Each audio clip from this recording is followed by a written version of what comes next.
வண்டலூர் உயிரியல் பூங்காவில் உயிரிழந்த குரங்கு குட்டியின் உடற்கூறாய்வு அறிக்கையை தாக்கல் செய்ய வனத்துறைக்கு சென்னை உயர்நீதிமன்றம் உத்தரவிட்டுள்ளது.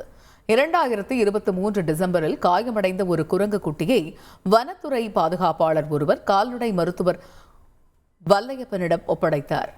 10 மாதங்கள் அவர் குரங்கு குட்டிக்கு சிகிச்சை அளித்து வந்த நிலையில் வனத்துறையினர் கடந்த மாதம் குரங்கு குட்டியை வாங்கிச் சென்று வண்டலூர் உயிரியல் பூங்காவில் சேர்த்தனர்.